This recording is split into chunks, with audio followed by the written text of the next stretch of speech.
जय हिंद दोस्तों। जिस तरीके से अर्थ की अपनी मैग्नेटिक नॉर्थ पोल होती है एंड साउथ पोल होती है, उसी तरीके से सेम यहाँ पर जो सन है, सन की भी अपनी north pole and south pole होती है। लेकिन मामला यहाँ पर ये है कि रिसेंटली एक अपडेट निकल के आ रही है कि सन की जो पोल्स है वो रिवर्स होने वाली है 11 साल के बाद। आप पूछेंगे कि क्या north pole south pole reverse हो सकता है? यस, बिल्कुल। हमारे अर्थ की बात करें तो हमारे अर्थ में रिवर्स होने के लिए ये 3 लाख साल लगते हैं, खासकर north pole south pole reverse होने में। इसके पीछे रीजन क्या है हम जानकर कि आपको देंगे, लेकिन आपको बताना चाहते हैं कि सन की रिसेंटली अभी जो 11 साल के बाद अपनी जो पोल की जो अदला बदली हो रही है, हम ये कह सकते हैं कि जो साउथ पोल है वो नॉर्थ पोल में चला गया या नॉर्थ पोल साउथ पोल चला गया। इसके पीछे रीजन क्या है वो जानने की कोशिश करेंगे, क्यों होता है इसके पीछे, और ऐसा होने से हमारे अर्थ पर क्या इफेक्ट हो सकता है। इस तमाम जानकारी जो है बेसिकली इस वीडियो में आपको मिलने वाले। जैसे कि आप आर्टिकल्स में देख सकते हैं, the sun's poles are reversing after 11 years why scientists are worried. Really scientist अगर वरी है तो इसके बारे में लास्ट में इस पॉइंट पर भी डिस्कस करेंगे। देखिए, इसके रिगार्डिंग आपको बहुत सारे आपको आर्टिकल्स मिल जाएंगे, क्योंकि कहा यह जा रहा है कि 2024 तक में ये पोल्स रिवर्सिंग के जो इंसिडेंट्स वो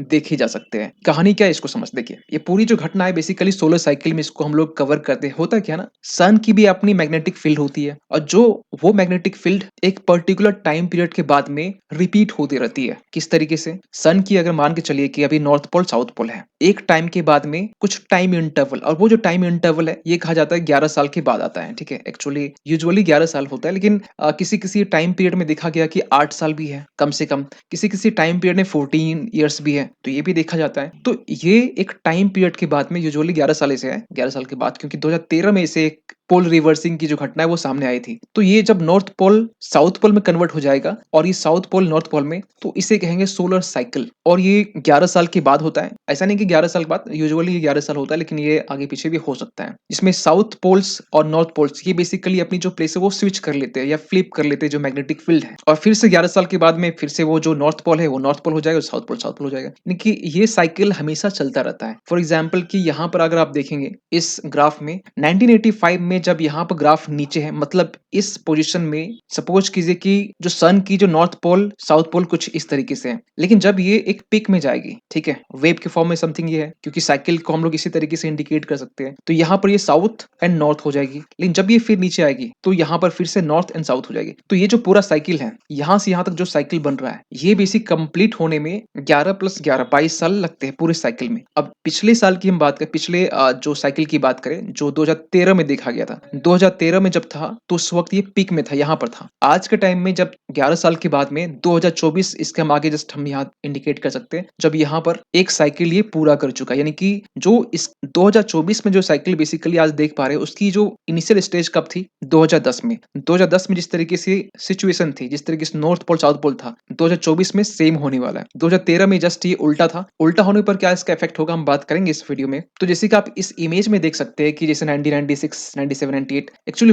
होता क्या यहाँ पर कि जो सन है अपनी जो मैग्नेटिक फील्ड है वो लगातार बदलती रहती है, और 11 साल के बाद में एक टाइम ऐसा आता है कि जब वो अपनी जो पोल्स है बिल्कुल वो कंप्लीटली फ्लिप कर जाती है, नॉर्थ पोल साउथ पोल में, साउथ पोल नॉर्थ पोल में। और ऐसा पहले 2013 में हुआ था, लेकिन 2013 का जो टाइम था बेसिकली उसमें ये पीक का टाइम था, क्योंकि साइकिल ये बेसिकली है यहाँ से यहाँ तक, लेकिन 2013 में ये बेसिकली इस पोर्शंस में था, पीक वाले पोर्शंस में। आज ये नीचे वाले पोर्शंस में, जिस तरीके से यहाँ पर 2010 के टाइम में इसके पहले था, जो कि अप्रैल एंड अगस्त के बीच में देखा गया था। और आपको बताना चाहते हैं कि ये जो सोलर साइकिल है ये एक नेचुरल साइक्लिकल वे है। ऐसा नहीं कि इसे मतलब ह्यूमन इंटरफेरेंस से बेसिकली क्रिएट हो रहा है। यहाँ पर सन जो है, सूरज है, अपने आप को शफल्स करता रहता है, जिसके कारण ऐसे जो इंसिडेंट्स है, साइकिल्स, वो हमें देखने को मिलते हैं। सो क्वेश्चन ये उठता है कि इसके पीछे रीजन क्या है? सन के जो पोल्स है वो फ्लिप क्यों करते हैं? आपको बताना चाहते हैं कि सन जो बेसिकली, देखिए, सन की जो इंटरनल पोर्शन है उसमें प्लाज्मा है, ये सभी को मालूम है। प्लाज्मा क्या होता है? प्लाज्मा बेसिकली एक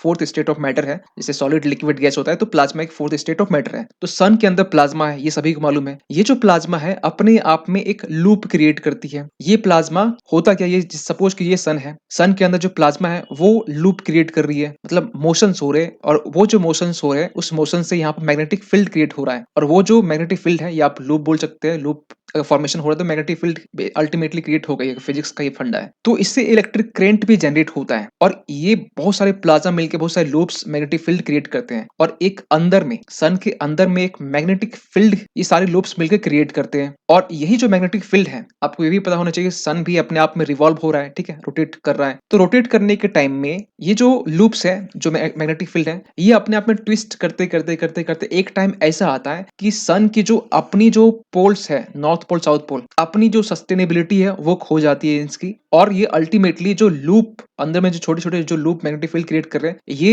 इस लूप को के आधार पर ये बेसिस के लिए ढल जाते हैं। मतलब ये हुआ कि अपनी नॉर्थ पोल साउथ पोल खो देते हैं ये और इसके अंदर में जो बेसिकली मैग्नेटिक फील्ड बन रहा था ये मैग्नेटिक फील्ड यहाँ पर जाकर मैग्नेटिक पोल्स क्रिएट करते हैं जो सन की अपनी होती है अपनी मैग्नेटिक पोल्स, यानी कि जहां पर नॉर्थ है वहां साउथ हो जाएगा, जहां साउथ है वहां नॉर्थ हो जाएगा। ये बेसिकली यहाँ पर इस तरीके से घटना होती है जिसे नासा ये कहता है कि ये बेसिकली डायनेमो है जो मैग्नेटिक फील्ड यहाँ क्रिएट हो रहा है अंदर में और ये अपने आप को रीऑर्गेनाइज करता रहता है और ये लगभग कहा जा रहा है कि ये जो सोलर साइकिल है ये लगभग 10 साल के आसपास में इस तरीके से जो इंसिडेंट्स है वो देखे जाते हैं। तो अब सबसे बड़ा सवाल ये कि हमें मालूम कैसे चलता है कि ये जो मैग्नेटिक सन के जो मैग्नेटिक है वो रिवर्स हो रहे हैं। इसके पीछे रीजन बताया जा रहा है कि जो सन के जो सन स्पॉट्स हैं, सन स्पॉट्स क्या होता है बेसिकली डार्कनेस होता है। ये जो डार्क पोर्शन आप अगर देख पा रहे हो ये एक टाइम के बाद ना कभी ज्यादा ही अपीयर होता है, दिखता है, कभी कम दिखता है। तो इसके जरिए यहाँ पर मालूम किया जाता है कि यहाँ पर जो सन स्पॉट्स है ये अगर कम दिख रहे हैं, देखिए इसको ग्राफ में समझते हैं, अगर सन स्पॉट्स कम दिख रहे हैं तो ये जो बेसिकली ग्राफ है ये नीचे होगा, ठीक है। सन जिसे हम कहते हैं कि सोलर मिनिमम अगर नीचे है तो सोलर मिनिमम जिसमें डार्क स्पॉट्स कम आपको दिखाई देंगे। अगर ये चीजें ऊपर में है, पीक में है, तो इसे कहेंगे सोलर मैक्सिमम। फिर अगर जब ये नीचे आएगा तो इसे सोलर मिनिमम कहा जाएगा। तो ये कहा जा रहा है कि जब भी ये सन स्पॉट के जो डार्कनेस है वो अपीयर ज्यादा हो रहे हैं, इसका मतलब कि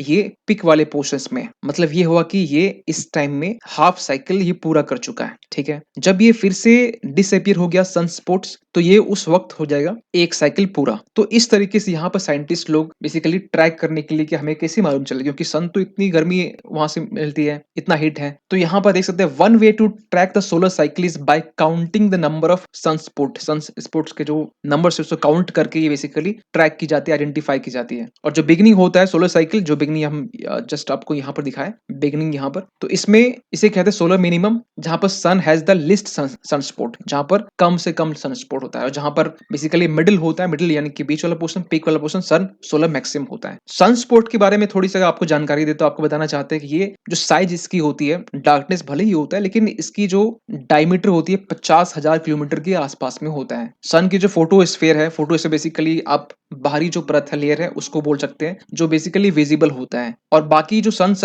की जो सरफेस है उससे कंपैरेटिवली ये कूलर होता है और डार्क अपीयर होता है बेसिकली ये। और इसके जो टेम्परेचर है, भले ही यहाँ पर सन इतनी तो हॉट नहीं होते लेकिन यहाँ पर जो टेम्परेचर है 6500 डिग्री फ़ारेनहाइट फिर भी ये होता है। ये बहुत अपने आप में बहुत बड़ा टेम्परेचर है। लेकिन एक सवाल निकलता है कि खासकर ये जो सन्स के जो रिवर्सल है, सन स्पोर्ट्स अभी फिलहाल तो ये नीचे मतलब कि ग्राफ एक साइकिल कंप्लीट कर चुका है, जो नीचे वाले पोर्शंस में है, तो यहाँ पर सन स्पोर्ट्स कम देखे जाएंगे क्योंकि 2014 वाले में हमने आपको बताया कि सन स्पोर्ट एक साइकिल पूरा कर चुका है, रिवर्स ये ऑलरेडी हो चुका है। तो यहाँ पर बेसिकली एक इसके इफेक्ट देखे जा सकते हैं जिसे हम कोरोनल मास इजेक्शन भी कहते हैं, या हम ये कहें कि सोलर विंड कह सकते हैं। इसके इफेक्ट की हम बात करें तो यहाँ पर देख सकते हैं कि सोलर साइकिल के जो इफेक्ट है खासकर अर्थ में क्या होते हैं। देखिए ये बात सभी को मालूम है कि सन से सोलर विंड अर्थ तक पहुंचती है, लेकिन इसकी एक अपनी टाइम पीरियड होती है। अगर आपको याद होना चाहिए, आप कभी अगर क्लास 9-10 में सोलर फ्लेयर्स वर्ड पढ़े होंगे। एक्चुअली होता क्या सोलर फ्लेयर्स, देखिए इसको समझने के लिए थोड़ा सा एक टर्म आपको समझाते हैं। अर्थ की अपनी मैग्नेटिक फील्ड है, अर्थ की जो अपनी मैग्नेटिक फील्ड है उसकी एक लिमिटेशन है, एक सीमा है कि अर्थ की मैग्नेटिक फील्ड की सीमा ये ग्रीन लाइन जो आप देख पा रहे हो वो यहाँ तक है। लेकिन जो सन है इसकी भी अपनी एक मैग्नेटिक फील्ड होगी। ये जो मैग्नेटिक फील्ड है वो कुछ इस तरीके से है और ये अपने आप में एक बॉर्डर क्रिएट कर रहा है कि यस यहाँ तक दोनों की सीमा लग रही है। जब यहाँ पर सोलर विंड या सोलर फ्लेयर्स